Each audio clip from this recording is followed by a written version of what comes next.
Today on Carolina Week, there are dangerous chemicals in your water according to environmental experts. The first ever federal PFAS regulation to filter out chemicals from drinking water has now been passed. We explain what this means for your health. Next.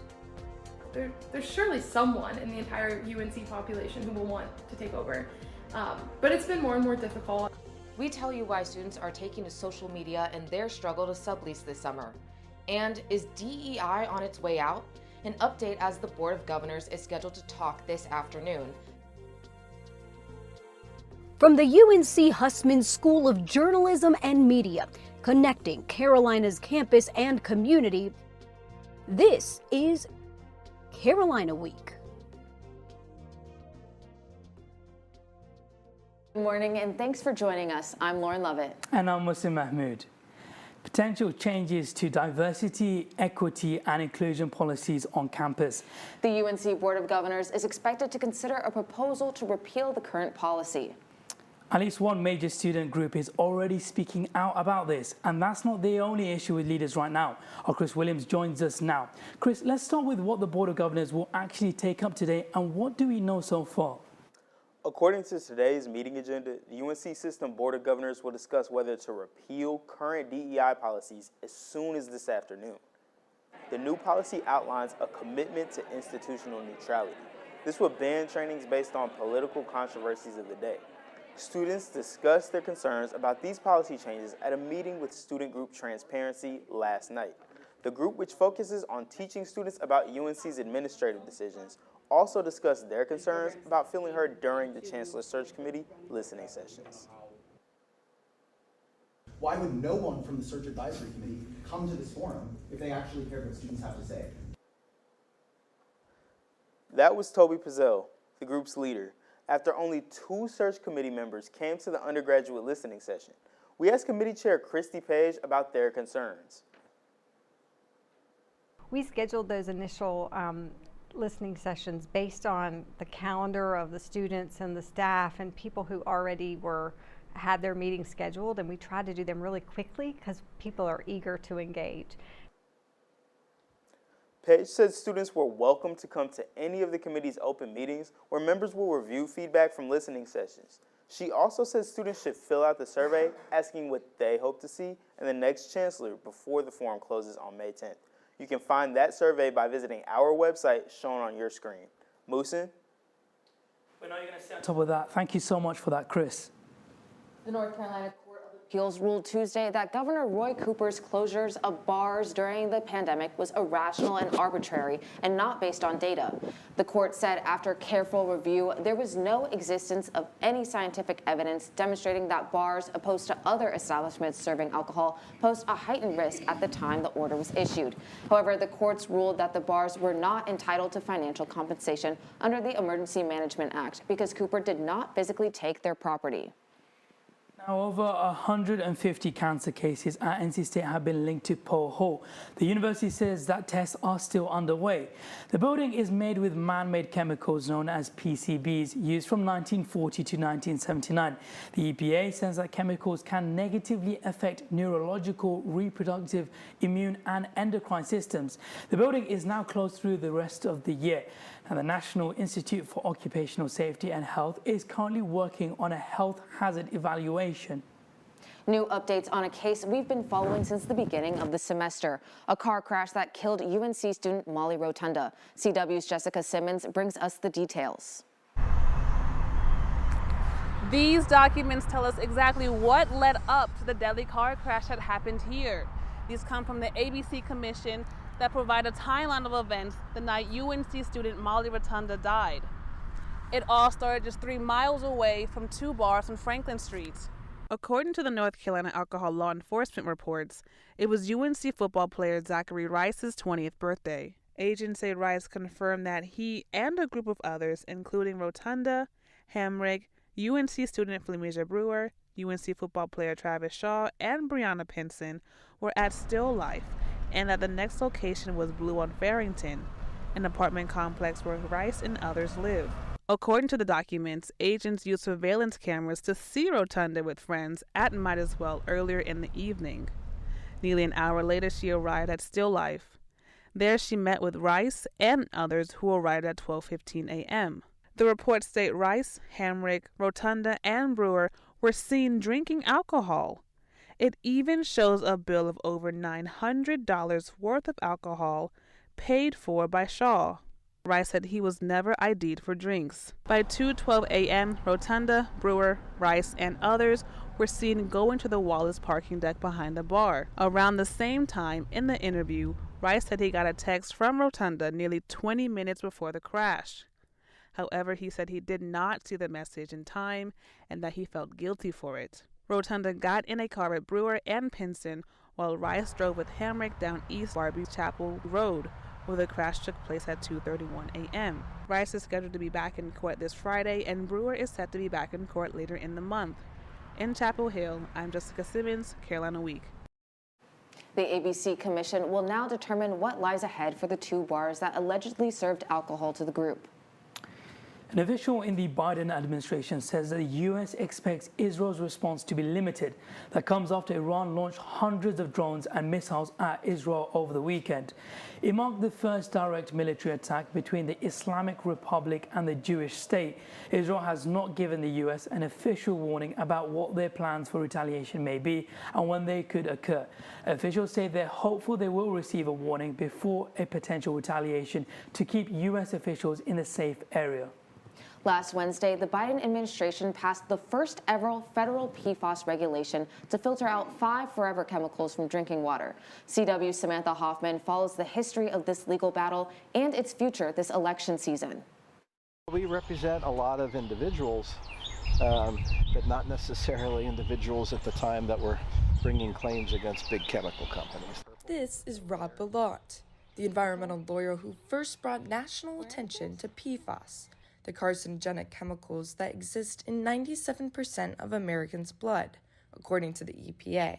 Bilott's journey battling major PFAS manufacturer DuPont received national attention with the 2019 movie Dark Waters. Now, 20 years after his settlement, the federal government announced it wants to regulate the chemicals. It's taken a long time for the truth in the actual science to finally make its way out to the scientific community, to the regulated community, and to the public. Following the 2004 lawsuit, DuPont opened Chemours, a spin-off chemical company in Wilmington, North Carolina, manufacturing Gen-X, a lesser-known forever chemical. Some Wilmington residents noticed adverse health effects, and when Chemours announced an expansion in 2022, protests began. Someone said, "Oh no, it's the water." The new policy announced last week will begin the cleanup of 5 major PFAS. It will fall on water treatment facilities like Owasso and Chapel Hill to remove the chemicals from drinking water. We anticipate it'll cost between $65 and $75 million. Dana Sargent, who advocates for water quality with the Cape Fear River Watch, wants this cost off taxpayers. It's letting the polluters off the hook. They're not paying for this filtration, it's taxpayer dollars. UNC law student Dylan Jones studies potential PFAS regulations. He says the most promising is the Comprehensive Environmental Response, Compensation, and Liability Act, which the EPA proposed in 2022. This would list PFAS as a hazardous substance, holding companies who make or dispose the substance liable for the financial cost of cleanup, says Jones. If that sounds vague and broad, it's because it is. That class of potentially responsible parties is potentially enormous. Bilott says the future of regulating PFAS roots to one common debate. How much and how many of these chemicals should we still be making and putting out into the world at all? In Saxafa, I'm Samantha Hoffman, Carolina Week. Thanks, Samantha. In an online statement, Chemours says, "We take very seriously our obligation to manage the PFAS compounds in our manufacturing processes in a responsible manner and our commitment to eliminate at least 99% of PFAS air and water emissions from our manufacturing processes by 2030. East Rosemary Street is now open to allow traffic through after months of closure due to construction. The town of Chapel Hill closed in the street of August to ensure that the safety of construction workers and drivers could be maintained as they build a new parking deck. The town estimated that the closure would last 6 months, but the street has been closed for almost 8 months. During this time, the sidewalk did remain open for walkers. The parking deck is on track to open this summer. Now, you might be seeing everyone advertising their rooms for rent on social media. Coming up, we spoke to a student about the difficulties of summer subleasing. And the election continues to heat up with more candidates in NC. We'll bring you the latest in state and national politics. Plus,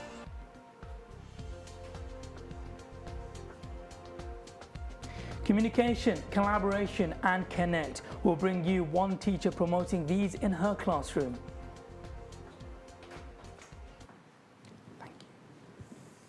You're given a lot of things throughout life. Some to soothe you, some to nourish you, some to please you. Eventually, there comes a point where you can choose what you receive.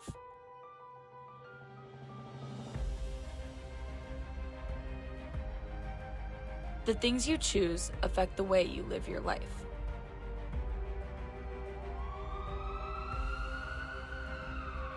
The choice is yours. Choose wisely.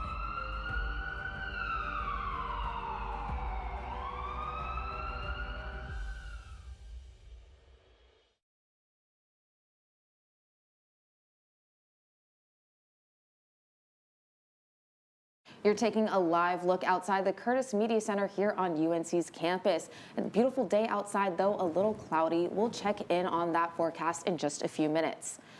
The numbers are in. North Carolinians have spent nearly $600 million on sports betting, according to the State Lottery Commission. The numbers were released in the first monthly report on sports betting since wagering went live last month. North Carolinians bet over $456 million overall, and tax revenues will go to programs including gambling addiction treatment, youth sports, and college athletics. Semester often means the end of their lease. Well, not for those that live off campus and on a 12-month contract. I sat down with those desperate to find someone to sublease their apartments to. Ellie Duell lives at Union Apartments.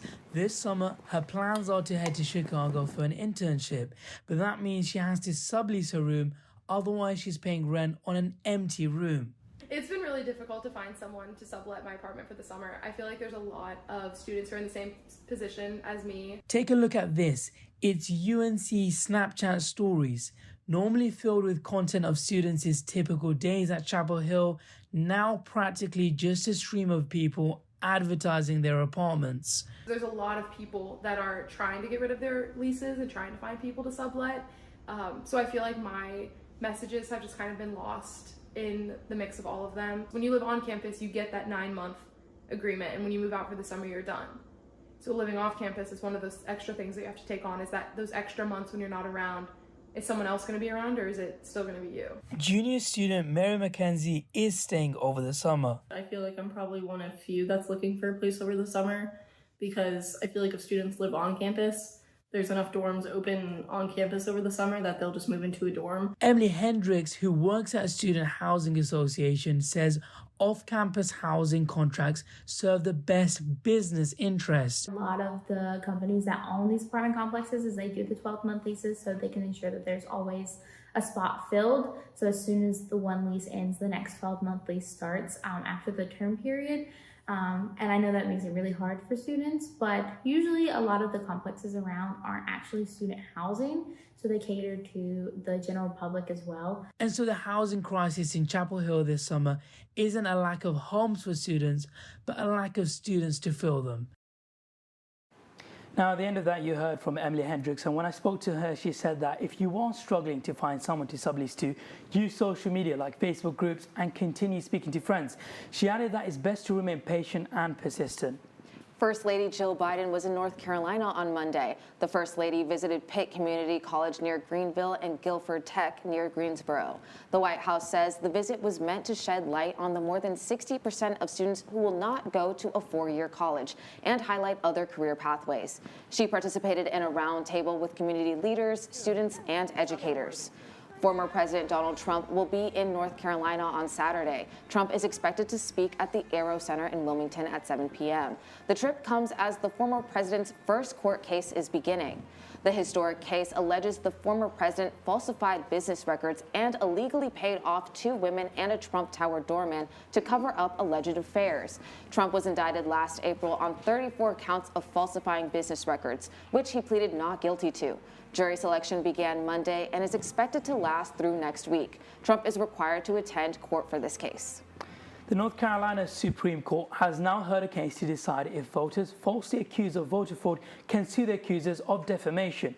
According to the lawsuit, a dozen North Carolinians were falsely accused of voter fraud by former Governor Pat McCrory supporters and legal organizations after he lost to Democrat Roy Cooper in a tight race. Lawyers presented the arguments to the majority Republican court on Thursday.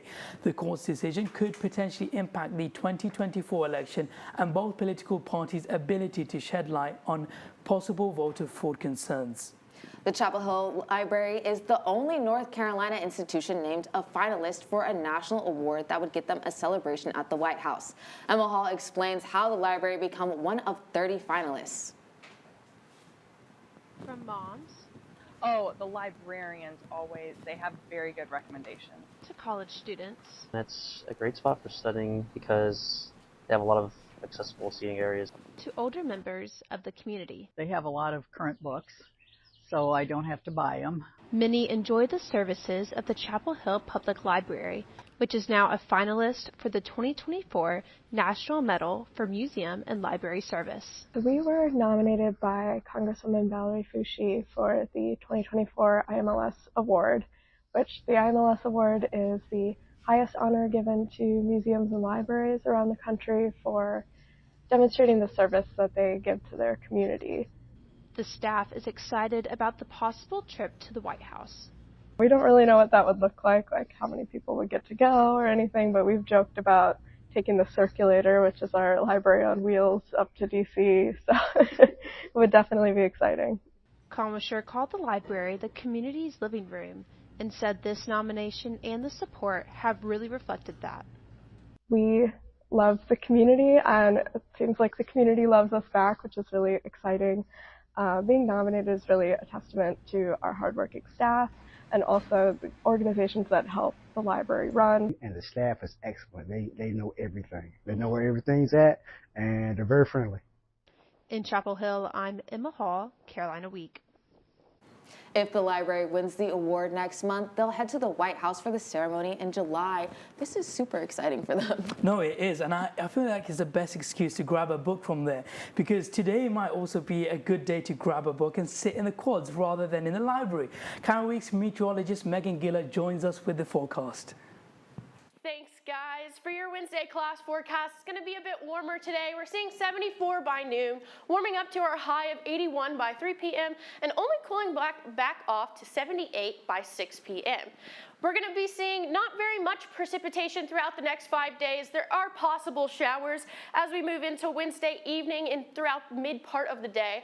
But as we move into Thursday and Friday and Saturday, as you can see, there's no rain at all. And there could be a possible scattered showers on Sunday, but it's mostly breaking up as it heads out into the Atlantic.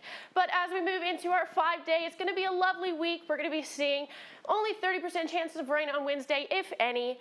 And then on Thursday, Friday, and Saturday, it's going to get progressively more cloudy as we head into the weekend, but it'll still be quite lovely if you want to head outdoors and maybe even play some tennis while you're there.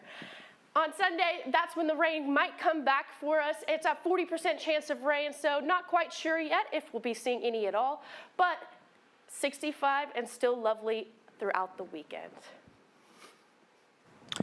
Now, I'm really hoping that the weather continues because I've been enjoying that sunshine for sure. Now, Sports Extra anchor Caroline Daly joins us now, really enjoying the weather.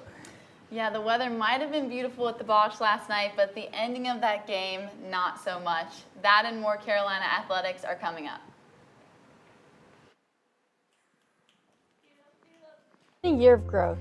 I'm focused, I'm resilient. It's been a rewarding year. All the hours of late night studying, all the hard work, all the breaking bad habits is finally paying off. I'm an athlete. I'm an academic. Oh my god.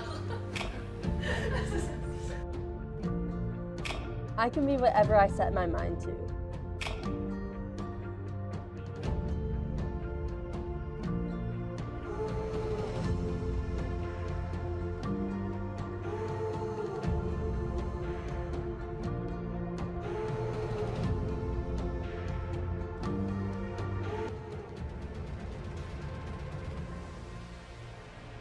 And I am not my old bad habits.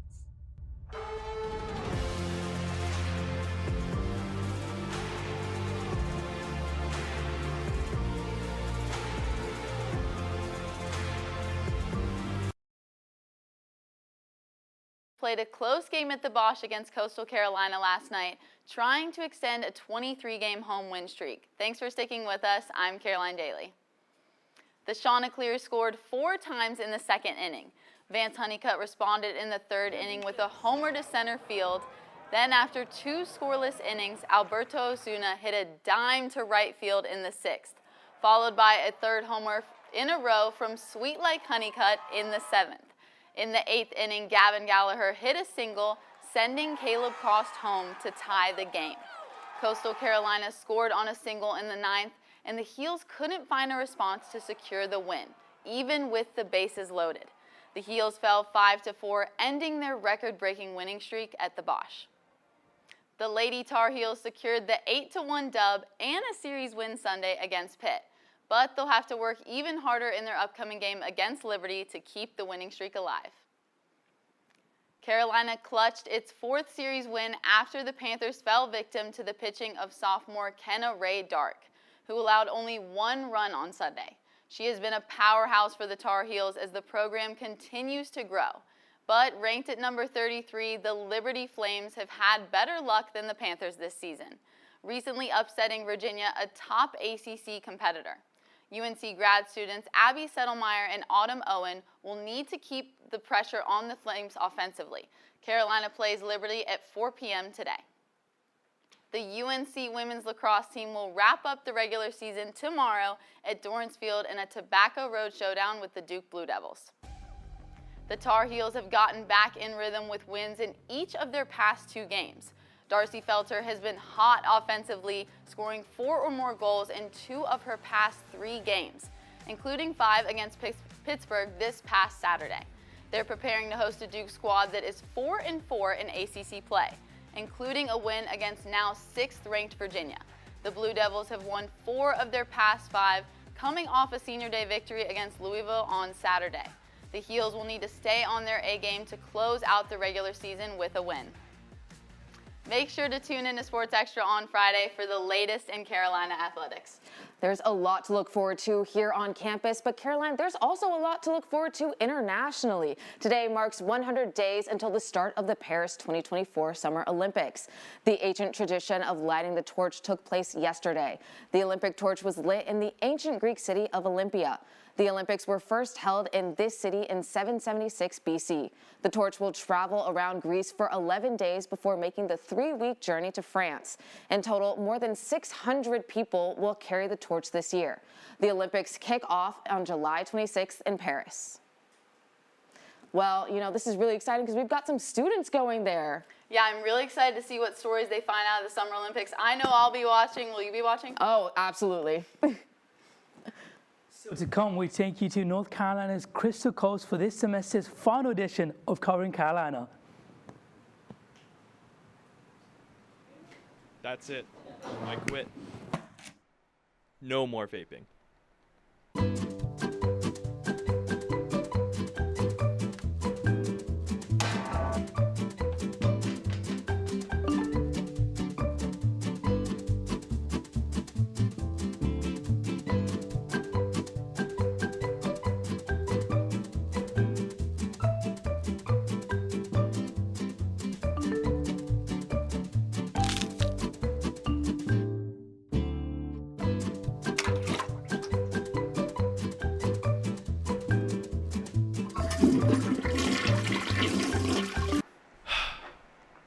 forget it.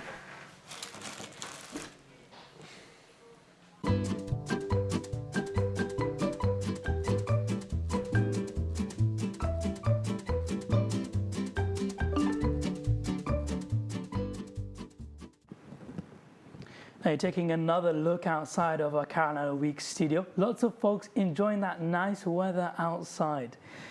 Now, can hip-hop become a new teaching method in schools? Carolina Week's Akshay Gokul looked at how one school in a Durham public school is embracing rap in their learning.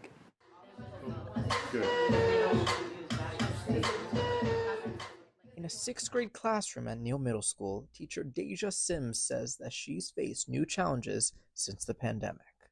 Students don't know how to encounter each other. They don't know how to work together. They don't understand collaboration. But in the face of these challenges, what does Miss Sims turn to?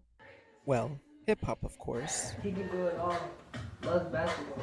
Hit him up. In collaboration with Duke students and hip-hop scholar Dudu de Moro Agudo, Sims brought in Rap Lab, an interactive workshop allowing students to craft their own raps while incorporating course concepts. Dudu originally created the Rap Lab model in Brazil after he saw young people dropping out of school. Dois professores que são muito próximos a mim, trabalham numa escola pública. Dudu says he developed an initial workshop for young people to create raps to lower dropout rates, and he found that young people were drawn to the activity. In exploring Rap Lab further, he found that the workshop is powerful in allowing young people to produce knowledge in a network. Now, after being implemented here in Durham, Ms. Sims says that the Rap Lab has transformed her classroom. Rap Lab, that brought them together as we're a whole team. We're working together. We are building lyrics. We are trying to understand vocabulary as a unit, and that definitely made a difference. In Durham, I'm Akshay Gokul reporting for Carolina Week. Ms. Sims looks to continue Rap Lab next year, with her 7th grade students and says it will definitely be helpful in learning more challenging vocabulary. It's one of our state's most iconic landmarks, helping protect ships from the dangerous shoals of the Graveyard of the Atlantic since its completion in 1859. It also attracts roughly 500,000 visitors a year. This week's Covering Carolina takes us to Cape Lookout Lighthouse just off of Harkers Island.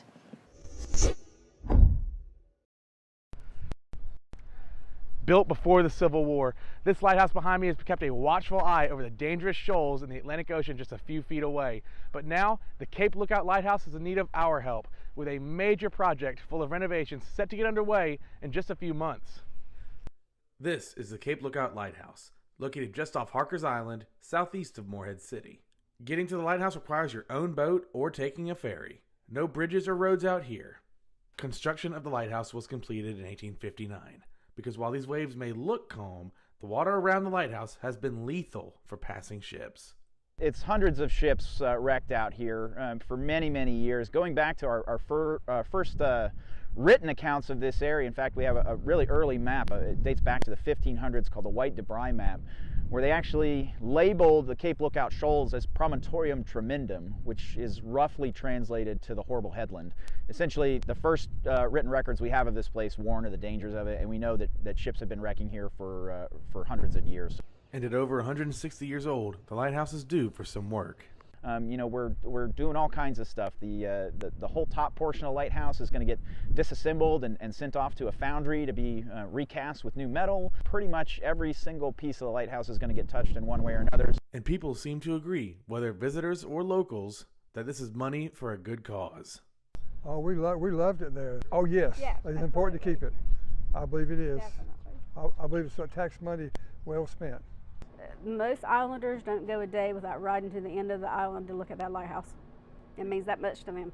I can see people thinking that it's very expensive to maintain an old lighthouse. A lot of people will think that this lighthouse doesn't get used as a navigational aid, but it's actually still classified as a navigational aid by the Coast Guard. The Coast Guard maintains that light up at the top, and for vessels that aren't equipped with GPS, the lighthouse is actually potentially the thing that will bring them back to land if they get lost. Even though the lighthouse is under repair, the area around it, including the keeper's quarters and beaches, will all remain open. Repairs are expected to take up to 2027. Reporting from Carteret County, I'm Christian Phillips. I have to say, Cape Lookout looks absolutely gorgeous, right? Now, before we go, we have to mention that this is Senior Week. Here's a list of events still to come this week. Seniors, make sure to check this out by the end of the year. But that's it for us here at Carolina Week. We'll see you back here again next Wednesday at 11:30. Have a great week.